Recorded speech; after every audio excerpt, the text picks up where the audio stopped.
ভাইরে ভাই, যে আপডেটটা পেলাম জাস্ট মাথাটা নষ্ট হয়ে যাবে। আর তাণ্ডবের এই আইটেম সংটা দেখবার জন্য তোমাদের আগ্রহ আরও বাড়তে থাকবে।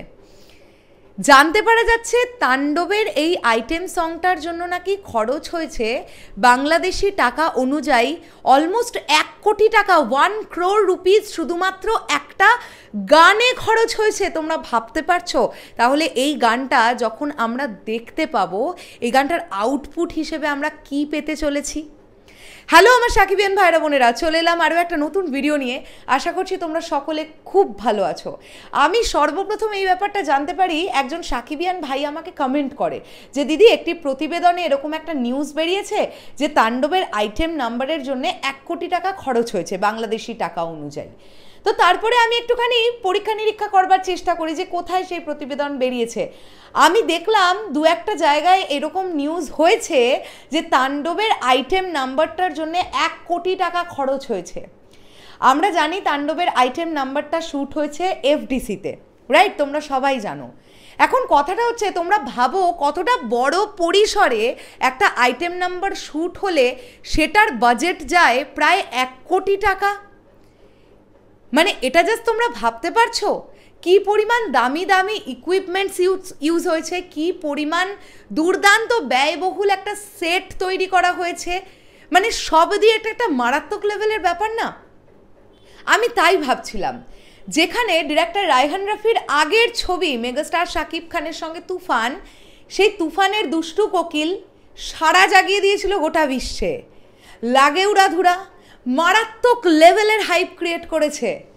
তাহলে সেই ডিরেক্টরের যখন পরের সিনেমা আসছে, তাও মেগাস্টার শাকিব খানকে সঙ্গে করে, তাহলে আইটেম নাম্বার দিকে তিনি তো ঝোঁক দেবেন। আর এটাও তো ভেতর থেকে জানতে পারা যাচ্ছে, এটা না, এই গানটা, যে গানটা আমরা বলছি, যে এই লিচু বাগানে যে গানটার কথা বলছি, সেই গানটা না প্রপার একটা আইটেম নাম্বার নয়। মানে এবার কিভাবে গল্পের মধ্যে গানটা আসছে, কোন পরিপ্রেক্ষিতে আসছে, এই গানটা দেখা বা না শুনলে আমরা বুঝতে পারবো না যে এক্স্যাক্টলি আমরা কোন জনরায় এই গানটাকে ফেলতে পারছি। সেটার জন্যে গানটা আসাটা জরুরি। আমরা অনেকেই কিন্তু এক্সপেক্ট করছি যে আজকে গান আসবে।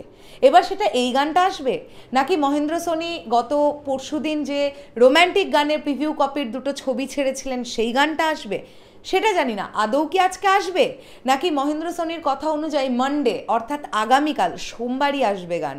কি মনে হচ্ছে তোমাদের? অনেকেই বলছে দিদি রোম্যান্টিক গান চাই।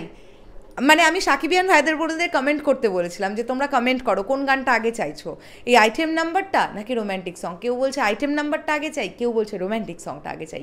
আমি মনে করি সোশ্যাল মিডিয়ায় যেটাই আসুক, আমাদের মেগাস্টার শাকিব খান আসছেন, তো এই গানটা না হিউজ পরিমাণ রেকর্ড জেনারেট করবে।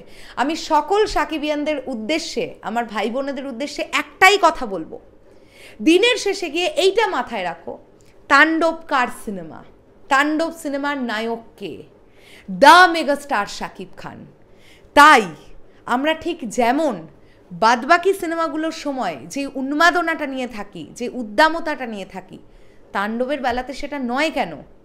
হ্যাঁ, আমরা একটা জিনিসের জন্য ওয়েট করছি, সেটা হচ্ছে আফরান নিশো সরি। সেটা হয়ে গেলে ব্যাস চলো, সব কমপ্লিট হয়ে যাবে। সেটার জন্য আমাদের আর একটু ওয়েট করতে হবে। তাহলে কি টিম কি ডিসাইড করছে? 3 তারিখে প্রেস মিটটা করার পরেই তারা কন্টেন্ট দেবে? তাহলে কি তাণ্ডব টিম এটা ভাবছে যে টাইটেল ট্র্যাকের ভিউজ তুলনামূলকভাবে একটু কম হয়েছে বলে তারাও একটা সংকটের মধ্যে আছে যে এখন যদি গান দিই, যদি সেরকম রেসপন্স না পাওয়া যায়, কাজেই প্রেস মিটটা করে ফেলার পরেই আমরা কন্টেন্ট দেবো, এরকমটা তাদের মাথায় চলছে না তো?